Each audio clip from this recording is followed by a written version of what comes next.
Mwanangu, hebu simama kidogo kwanza. Vipi? Nani kakuandika hapa kazi? Hebu acha ushenzi wewe kwanza. Ushenzi gani? Yaani sasa mimi steam zimeshika chini alafu unanitoa kwa shamba. Steam gani tena mwanangu? Wewe jana uliandika nani kazi jana? Mimi nilikuwa na chat na kijana mwingine mtandaoni. Wa mitandaoni ndio mimi bro. Kai, wewe ni mganga? Sio tu mganga, mchawi mshirikina mkubwa. Wewe usifanyie ushirikina kwa shamba langu. Sasa usharogwa, hata nimejaribu kulima na angalia CCTV kwa kila system naona usharogwa ndugu yangu. Nisharogwa. Usharogwa sasa fanya. Toe madawa hapa ndani. Hapa sitoe, hapa naongeza uchawi ili kufe kabisa. Ndio niletee chai. Sawa, lakini mwanangu tutaongea after. Tutaongea nini? Leta chai na pesa. Hii shamba namaliza sasa, na mimi naenda. Ati nisharogwa kitambo. Usharogwa. Ila mitandao ndio yaani ukibuku kitu ulikuwa makini. Mitandao kuna matapeli, wewe mshenzi nini?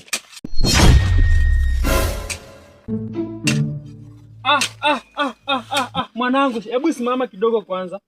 Vipi? Nani kakuandika hapa kazi? Hebu acha ushenzi wewe kwanza. Ushenzi gani? Yaani sasa mimi steam zimeshika chini alafu unanitoa kwa shamba. Steam gani tena mwanangu? Wewe jana uliandika nani kazi jana? Mimi nilikuwa na chat na kijana mwingine mtandaoni. Wa mitandaoni ndio mimi bro. Kai, wewe ni mganga? Sio tu mganga, mchawi mshirikina mkubwa. Wewe usifanyie ushirikina kwa shamba langu. Sasa usharogwa, hata nimejaribu kulima na angalia CCTV kwa kila system naona usharogwa ndugu yangu. Nisharogwa. Usharogwa sasa fanya. Toe madawa hapa ndani. Hapa sitoe, hapa naongeza uchawi ili kufe kabisa. Ndio niletee chai. Sawa, lakini mwanangu tutaongea after. Tutaongea nini? Leta chai na pesa. Hii shamba namaliza sasa, na mimi naenda. Ati nisharogwa kitambo. Usharogwa. Ila mitandao ndio yaani ukibuku kitu ulikuwa makini.